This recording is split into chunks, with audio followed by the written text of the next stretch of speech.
It's the Black Real Estate Dialogue. Tune in. Tune in. Tune in. Tune in. So Gabby, welcome back to the show. Thank you. Thank you. Excited. Awesome. Awesome. So what's been going on? What's been going on? How are things going with the property? Yeah, so we're done with I almost said the address because we called it by the address. People were gonna be like, let me look this up. We're done with we're done. We're done with the property. We finished with HVAC and we painted the whole outside of it. Repainted the whole outside. Those were the last two things that we did in the last maybe 2 weeks. And so as that process was finishing up, we were already kind of going into the process of looking for a tenant and everything like that. So it is finally finished. It's crazy that it's been so short because it feels so long. Yeah. Like I've had it for a long time, but I haven't. So That's amazing. That's amazing. I remember our first episode, I believe it came out June 1st. And now we're almost into September and you're already done. So that's crazy. So what was the last 2 weeks like? Just coming close to the finish line and just knowing that you were almost done with your first rehab. What was that like? it was actually pretty interesting because so like I said, we did HVAC and we did the paint. So the paint was fine. As we were finishing up, HVAC was one of the last contractors, and I finally hit a run-in with the contractor where we had problems. Before that, we really didn't. I mean, we had a few, but it wasn't like this was like a big problem. Like I was about to, like if it wasn't for my husband, it would have been smoke in the city. So What very happened? disrespectful, hanging up the phone on me after he received a deposit, just half in the work with the HVAC. We probably had to call him out at least 5 times. And so before that, we had pretty consistent contracts. I'm going to do this, you pay this, and this is when it'll be done. That's why I didn't have any headaches. And so to that, I just say like references are really, really big, and making sure people understand what the expectation is. So we did have a contractor contract, which I share in my course, like literally exact same one. And we spelled out exactly what we wanted him to do. And he then gave the job to his dad, and his dad was like, well, I mean, it was just, so that was probably the most interesting thing to happen. HVAC, of course, adds a ton of value to a home. So we definitely want to make sure we got that in. So, but other than that, it was cool. Definitely, for sure. So how did you kind of get the contractor in line to get the job done? So it's me, my uncle, and my husband. So I have a lot of manpower. My husband's 6'3", so I'm 5'3". So, but I'm super gully. So I was like, where he at? You know. So I had to kind of calm down and let them kind of diffuse the situation. But basically, he finished the job, but it wasn't done to expectation. If you go to a basement, there were, the wires are kind of tucked into the beams, and they were like hanging down. He was like, no, that's how he was saying that it was fine. The copper was hanging down. The big HVAC condenser thing was away from the house. We had to push it in and stuff.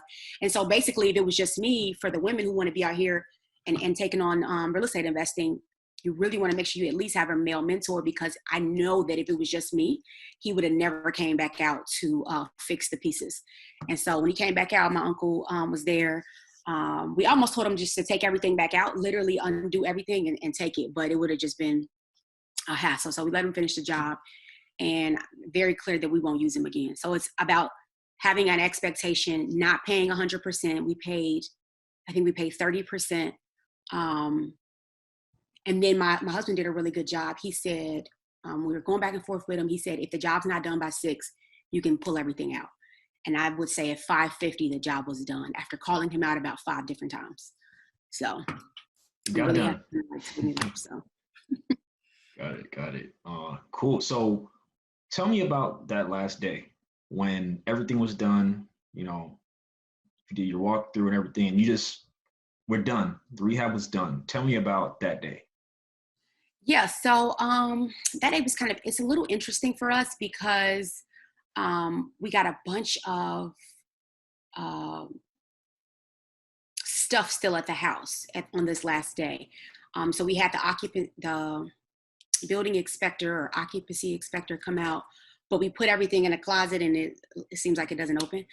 So we kind of like tucked a bunch of stuff away in his closet, bunch of paint, bunch of saws and just stuff, anything we can kind of condense. So, and then it was just about like really cleaning it and walking it like a tenant.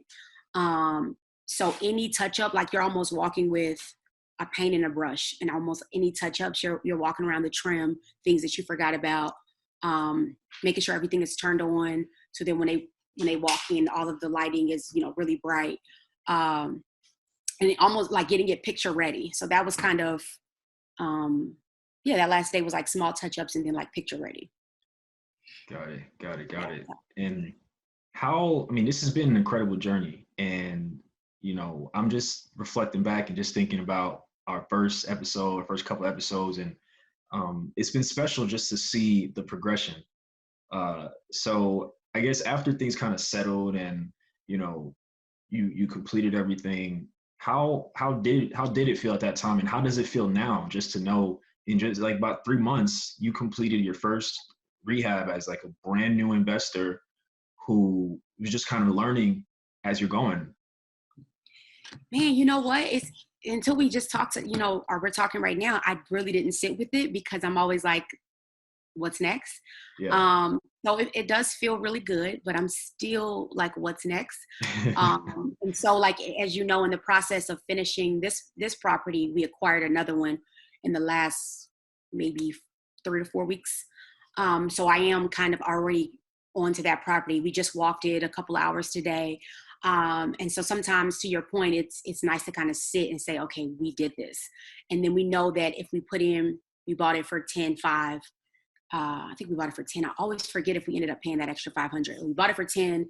We put 10 in it. We know that at minimum in this market, it's worth 40 to 50. And so we haven't got it appraised or anything yet, but I will. It feels good, but I'm just super hungry. So I can't help but to say like, that's cool, but what's next? So for sure. It's great that you mentioned what's next. So we touched on it a little bit, very little bit in the last episode. But you two acquired the second property. So tell us more about that. Walk us through how you found it. Walk us through, how you paid for it and what the plans are for it. Yeah. So my friend who's an agent and an investor in the area, he DM'd me and was like, yo, I think I found a property and I think it's perfect for you. And so, and I'm sorry if I said this the last episode. So I said, why don't you want it since you're an investor? And he already had maybe 4 properties that were tied up. And so we went to go see it. And I met a guy he's from Florida. It's a 4-bedroom, 2-bath, full basement, all brick. The last time it sold in 2009 was for $69,900. And he was selling it for $12,000. And so we didn't have $12,000 cash. Like I knew I could get it because I had a strategy in my head, and I'll share that in a minute, but we didn't have the cash. And so I said, when are you looking to sell this? We did a walkthrough with the owner. I asked him how he acquired it. He got it from a tax auction. So that was a flag for me saying, okay, he didn't pay a lot for this, maybe a few thousand. So he probably won't be pressed to get this $12,000. So long story short, I talked to him about when he was looking to sell it. He said, how long do you need? And I said, can you give me a month? And he said, okay, let's talk about it. So I called him. I sent him a text the next day and asked for a Zoom call set up with him. We did a Zoom call and I offered him 20% over asking price. Yeah, 20% over asking price to hold the property while I go and find the other money. So we went to the bank, we got the contract notarized. You cannot sell this property. I asked him to up it to 5 weeks so that I could find the capital. And we gave him, I think, $2,000, maybe $2,300 or something. So we acquired that property with that creative financing. Like that's just you can just ask someone, hey, I don't have it now. What does this look like? So he really liked the idea that we offer 20% over asking price. Are you looking for a community of like-minded individuals and access to experts in real estate? Yeah. Are you interested in real estate but need more support and guidance? You know who it is. The Black Real Estate Dialogue presents the Real Estate Investing Community. No matter how much or how little real estate experience you have, we've created a community for you Because your perspective is important. All right, tell me, where's the number one place where you can do Q&A with experienced guest speakers 2 times per month? How about unlimited access to past guest speakers' recordings? What about a private Slack channel to engage in daily discussion with everybody in the community to share resources and support each other? Head on over to blackrealestatedialogue.com. That's blackrealestatedialogue.com. It's the real estate investing community presented by the Black Real Estate Dialogue. Come join us today.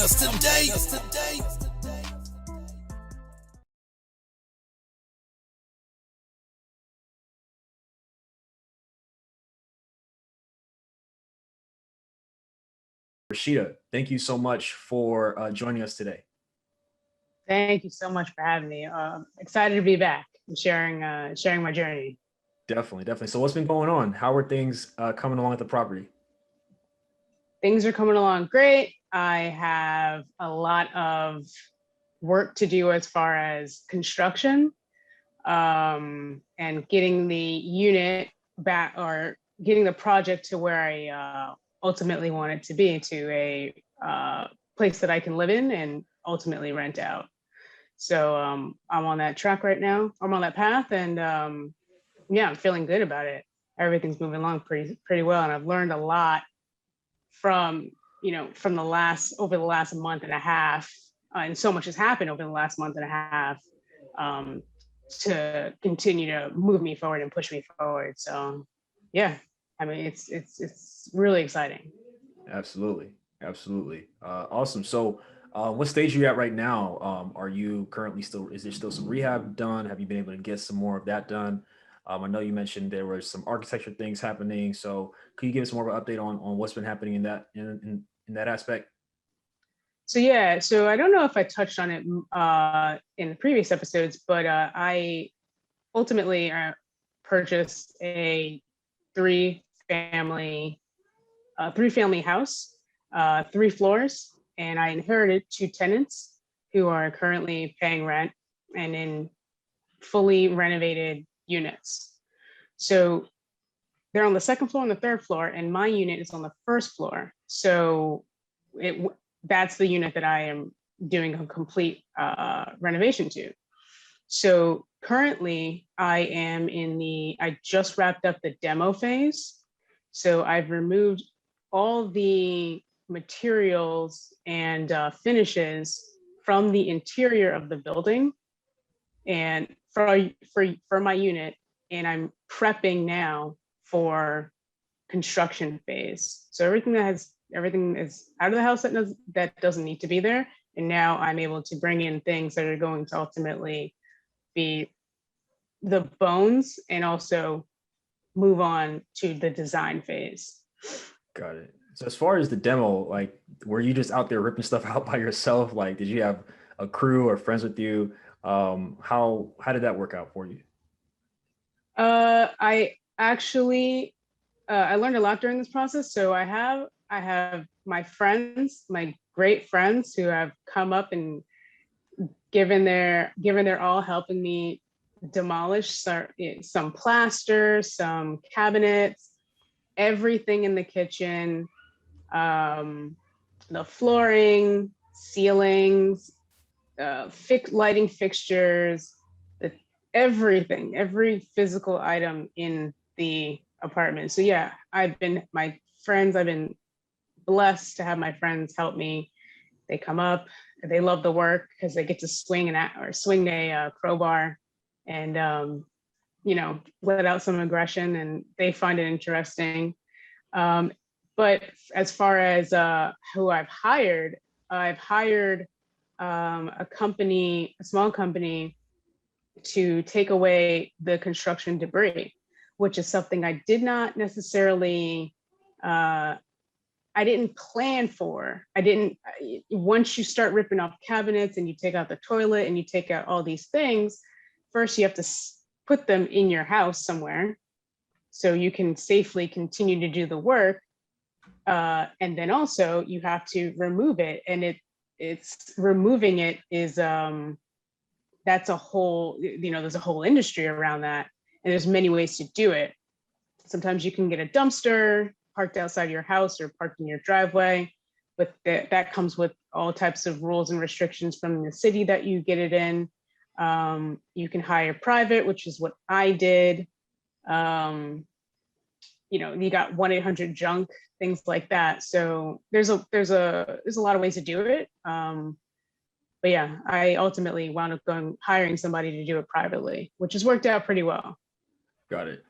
That's good. That's good. Something I want to mention about that. You said that it's something that you weren't thinking about, right?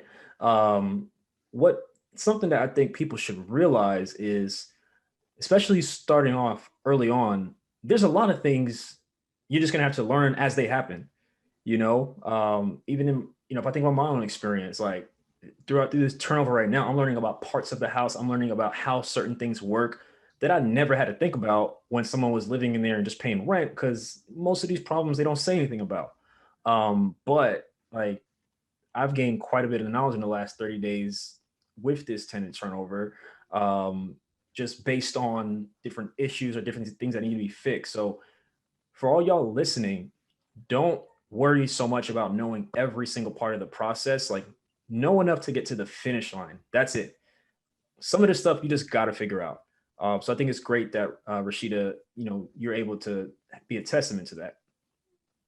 Yeah, there's definitely, like you said, like as you run into certain, things that you have to get over, you'll see, wow, I've never done this before. Like you said, with your house. And an example for me with my house is the toilet. Okay, how do you remove a toilet? Think about it. You have all that water in the tank. How do you get that out? So I had to do some research on that. And there are ways to, to get the water, to solidify the water. There's like a gel, but I didn't know that. Do you know that? Like, that's such a random thing. Yep. That you have to experience it, and then you'll do your research on how to tackle those little bumps.